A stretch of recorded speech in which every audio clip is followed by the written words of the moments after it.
One nation one election मतलब एक देश एक चुनाव पर सरकार का बड़ा फैसला। विशेष सत्र में ये काम होगा। वन नेशन वन इलेक्शन के लिए पूर्व राष्ट्रपति रामनाथ कोविंद से क्यों मिले जेपी नड्डा। केंद्र सरकार ने 1 सितंबर को एक देश एक चुनाव मतलब वन नेशन वन इलेक्शन पर काम करने के लिए एक कमेटी का गठन कर दिया है। अध्यक्ष पूर्व राष्ट्रपति रामनाथ कोविंद होंगे। एजेंसी ANI ने ट्वीट कर इसकी जानकारी दी है। उन्होंने एक वीडियो भी पोस्ट किया है। इसमें बीजेपी अध्यक्ष जयप्रकाश नड्डा पूर्व राष्ट्रपति रामनाथ कोविंद से मिलने उनके घर पहुंचे। इससे एक दिन पहले ही सरकार ने 18 से 22 सितंबर के बीच संसद का विशेष सत्र मतलब स्पेशल सेशन ऑफ पार्लियामेंट बुलाने की घोषणा की थी।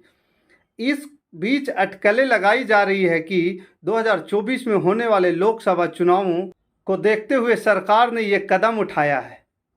मीडिया रिपोर्ट्स ने सूत्रों के हवाले से बताया है कि क्या एक देश एक चुनाव को लेकर कानून लाया जा सकता है। कमेटी इस पर विचार करेगी।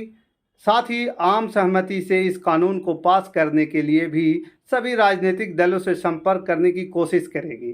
संसद के विशेष सत्र में इस पर बात होने की भी अटकलें लगाई जा रही है। 2014 में पहली बार प्रधानमंत्री बनने के बाद ही PM नरेंद्र मोदी इसके समर्थक रहे हैं। वे कहते हैं कि लगभग हर साल किसी न किसी राज्य में चुनाव होते हैं। ऐसे में आचार संहिता लगने के चलते देश के विकास पर असर पड़ता है। बीजेपी ने समय समय पर एक देश एक चुनाव का समर्थन किया है। क्या है एक देश एक चुनाव? वन नेशन वन इलेक्शन का सीधा मतलब है पूरे देश में एक साथ चुनाव कराना, यानी केंद्र में लोकसभा और सभी राज्यों में विधानसभा चुनाव एक साथ हो, मतदान भी एक ही समय पर हो। फिलहाल केंद्र और राज्य के चुनाव अलग अलग समय पर होते हैं। केंद्र और राज्य में सरकार के 5 साल पूरे होने पर या किसी कारण सरकार गिर जाने पर चुनाव होती है। मोदी सरकार एक देश एक चुनाव क्यों चाहती है? विरोध करने वाले क्या नुकसान बताते हैं, आइए आगे जानते हैं। इंडिया टुडे की एक रिपोर्ट के मुताबिक सरकार का तर्क है कि एक साथ चुनाव होने पर इसमें लगने वाला सारा खर्च कम होगा। साथ ही पूरे देश में प्रशासन ठीक तरह से काम कर सकेगा। चुनाव होने पर प्रशासनिक अधिकारियों की ड्यूटी पर असर पड़ता है। एक साथ चुनाव होने से इन्हें एक ही बार चुनाव के लिए काम करना पड़ेगा। लॉ कमीशन ने भी कहा है कि एक साथ चुनाव कराने पर ज़्यादा लोग मतदान करेंगे। वहीं वन नेशन वन इलेक्शन का विरोध करने वालों को कहना है कि इसके लिए संविधान में बदलाव करना होगा।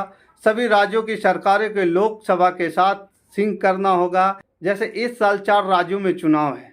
अब 2024 में लोकसभा चुनाव होने पर क्या इनमें फिर से चुनाव होंगे या इन चुनावों को लोकसभा चुनाव के साथ कराया जाएगा? इस तरह के कई सवाल लोगों के मन में चल रहे हैं। विपक्ष का ये भी कहना है कि एक साथ चुनाव कराने में स्थानीय मुद्दों को दरकिनार कर दिया जाएगा। केंद्र के मुद्दों पर ही बात होगी। स्थानीय पार्टियों को भी इससे खतरा होगा क्योंकि वे केंद्रीय पार्टियों के साथ नहीं लड़ सकेगी। एक साथ चुनाव होने पर लोगों को देश के संघवाद पर खतरा होने की भी आशंका है। इस मुद्दे पर हम लगातार नज़र बनाए हुए जो भी अपडेट्स आते रहेंगे हम आप तक पहुंचाते रहेंगे। आपका इस पर क्या सोचना है हमें कमेंट कर ज़रूर बताइए। आगे के भी खबरों के लिए हमारे साथ बने रहिए। धन्यवाद।